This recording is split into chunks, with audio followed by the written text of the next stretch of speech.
Olá, meus jovens! Hoje, então, finalmente começamos nossas aulas. Vamos começar em História 2. Quem já notou na apostila, a partir deste ano, a nova apostila do Centro Paula Souza divide a história em duas etapas, História 1 e História 2. Cada apostila, até o fim do ano, terá uma parte que será a História 1 e uma parte que será a História 2. Por isso, talvez, quem começa a estudar agora pode ficar confuso. Nossa, professor, nós estávamos falando de Egito, Mesopotâmia e agora, de repente, estamos no fim do Império Romano, se nem vimos o começo do Império Romano. Por isso, para não ficar perdido na cronologia, observe com atenção a linha do tempo que vai aparecer aí na tela de você.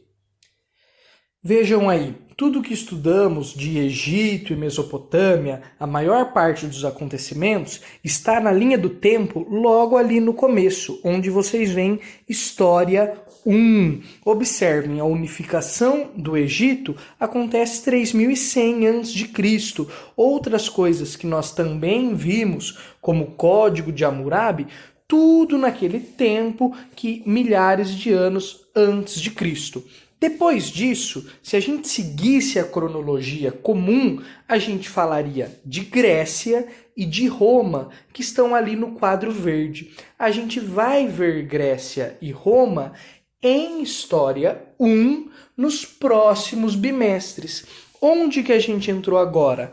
Ali em rosa, certo? Na crise do Império Romano, no fim do Império Romano e começo da Idade Média. Então, essa parte em verde aí do meio, que é a história da Grécia Antiga e a história da Roma Antiga, não significa que a gente não vai ver, só que a gente vai ver nos próximos bimestres, em História 1.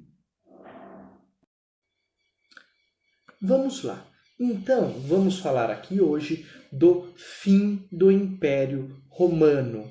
A crise do Império Romano e, por fim, a queda do Império Romano do Ocidente marca o fim da Idade Antiga e o início de uma nova idade, a Idade Média. Para a gente entender esta crise do Império Romano, como nós não tivemos ainda a aula do Império Romano, o que é necessário? Que nós conheçamos algumas coisas fundamentais de como funcionava este império. Certo? Isso não vai ser exatamente uma aula sobre Roma, mas apenas alguns aspectos que precisamos saber se queremos entender a crise deste império. Primeiro ponto, Império Romano, porque é governado pelo imperador romano. Nem sempre Roma foi um império. Ela já foi também uma monarquia e uma república. A partir do ano 27 a.C., com Otávio Augusto, Roma passa a ser um império. Por que muda esse nome de República Romana se torna o Império Romano? Porque existiam diversos cargos de poder, existiam diversas funções de poder em Roma.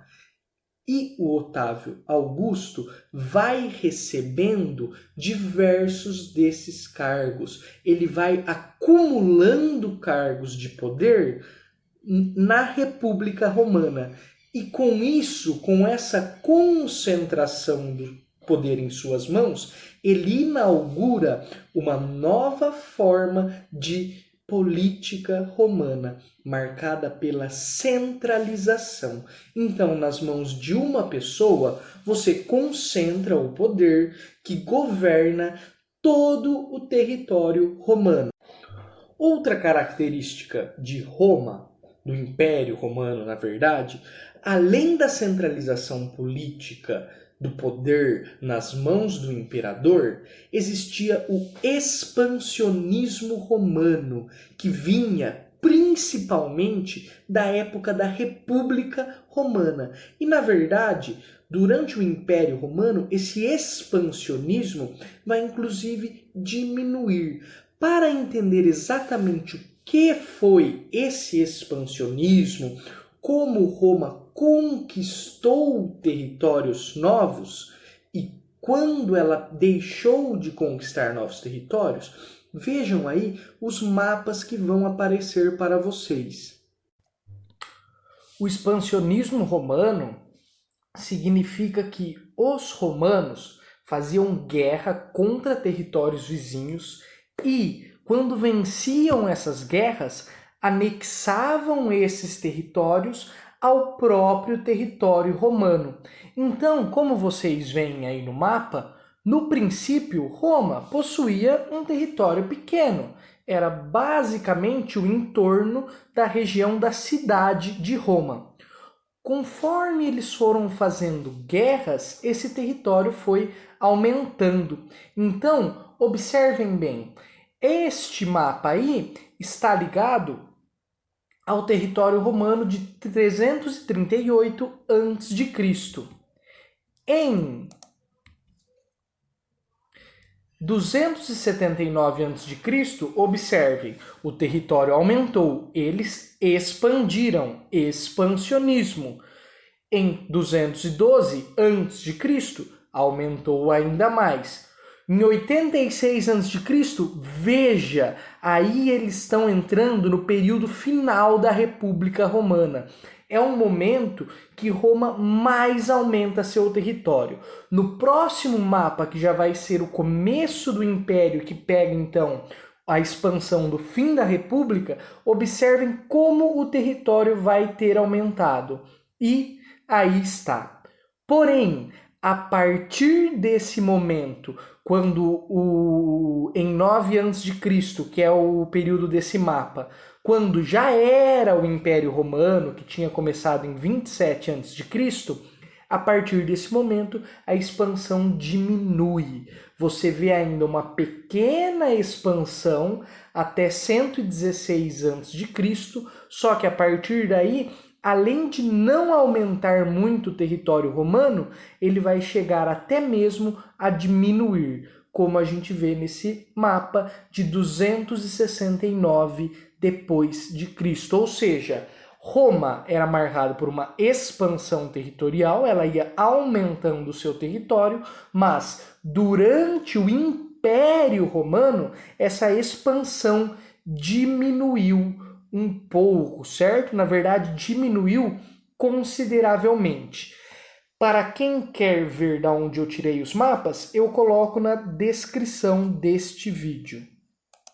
Certo? Então, como nós observamos no mapa, houve uma diminuição no expansionismo durante o Império Romano. Isso vai ser fundamental para entender a crise do Império Romano e a própria queda do Império Romano. Vamos lá. Política centralizada, expansionismo. Terceira característica agora, o escravismo romano. Nós, quando falamos de Mesopotâmia e de Egito, já tínhamos falado de escravidão. Só que a gente falou que aquela escravidão era muito diferente da escravidão que nós conhecemos no Brasil, da escravidão moderna. A escravidão romana, ela também era diferente da moderna, só que ela também tem uma diferença importante em relação à Mesopotâmia, Egito, fenícios e hebreus que nós estudamos lá atrás. Qual é essa diferença em relação ao que nós tínhamos estudado em Egito e Mesopotâmia? Nós vimos a base da economia egípcia e Mesopotâmia são os camponeses, que trabalham em uma forma de servidão coletiva em determinadas épocas específicas do ano. Os escravos existem, mas aquelas sociedades não são fundamentalmente escravistas, ou seja, existem escravos, mas a maior parte dos trabalhos não era realizada pelos escravos. Em Roma, isso vai ser diferente. A maior parte dos trabalhos, a base da economia romana, principalmente na parte final da República, é a escravidão.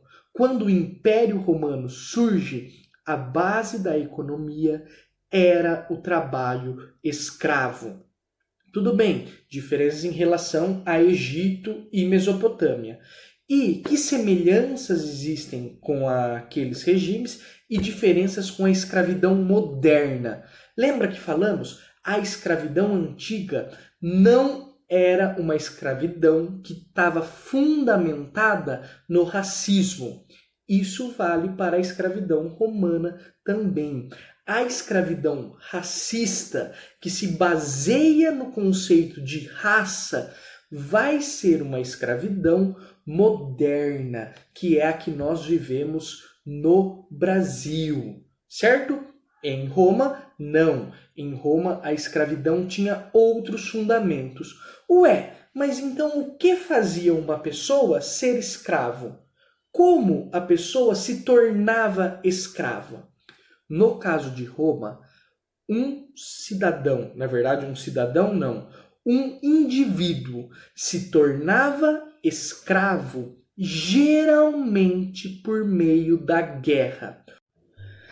Nas guerras, os derrotados pelos romanos são aqueles que se tornam escravos, ou seja, de onde vêm os escravos de Roma? Das guerras. O direito romano dizia: se na guerra um soldado tem o direito de tirar a vida do soldado inimigo, se ele perdoar a vida desse soldado inimigo, ele tem o direito de escravizar esse inimigo. Ou seja, você perdoa a vida da pessoa, só que a vida da pessoa passa a ser sua. Isso é o fundamento da escravidão romana. Não seria possível o escravismo romano sem o expansionismo romano. Isso também é fundamental para entendermos a crise. Outras coisas que precisamos saber é que neste momento existia a religião romana marcada pelo politeísmo e já existia também o cristianismo, que acabaria se tornando a principal religião do próximo período que nós estudamos, da Idade Média. Além disso, a relação com os povos das fronteiras do Império Romano é algo que a gente tem que comentar. Os romanos chamavam todos os povos dessas fronteiras de povos bárbaros. Os principais dele, que mais se relacionaram com o Império Romano e que depois a gente vai ver que colocaram o fim no Império Romano, são os povos germânicos. A gente só precisa tomar cuidado quando os romanos falam que são todos bárbaros. Por quê? Porque essa palavra tem um significado negativo de selvagem, aquele que não é civilizado, aquele que só sabe usar a violência, a barbárie, o fim. Certo? Não podemos levar isso muito em consideração, porque para os romanos, todo povo não romano era bárbaro, ou seja, eles tinham uma visão negativa de tudo aquilo que fosse diferente deles mesmos. Se a gente pegar a relação entre os povos germânicos, por exemplo, e o Império Romano, nem sempre foi uma relação de guerra. Existiram alianças entre germânicos e romanos, e existiram momentos de invasões, momentos de guerra entre germânicos e romanos. Tudo bem? Isso daqui a gente estava falando de pontos fundamentais do Império Romano para entender a crise e a queda desse império. Agora, tendo dito isso que a gente falou, vai ser simples entender essa crise. Primeiro ponto: expansionismo romano chega ao fim. Nós vimos que durante o Império, a expansão romana foi diminuindo. Ou seja, o que isso significa em termos de crise e em termos de economia? Qual era a principal forma que os romanos utilizavam para escravizar pessoas? As guerras de conquista, as guerras de expansão. Quando as guerras de expansão acabam, qual é a consequência disso? O número de escravos diminui também. Ué, mas os romanos, o abastecimento das cidades, a alimentação deles, qual era a base de tudo isso? Qual era a base da economia romana? Era o trabalho escravo nos latifúndios. Os escravos produziam o alimento, os escravos produziam os bens e as riquezas que as pessoas usufruíam nas cidades. Quando o número de escravos cai, você tem a crise do escravismo romano, que é o que vai gerar uma grande crise econômica. Essa crise econômica vai ser acrescentada com um outro fator. Lembram dos povos bárbaros, principalmente os povos germânicos, que viviam na fronteira do império? Vai existir um movimento chamado por invasões bárbaras. Como nós vimos, esta entrada dos bárbaros no Império Romano nem sempre é por meio da guerra. Existiam movimentos de povos germânicos que entravam no Império Romano fazendo alianças com o Império Romano.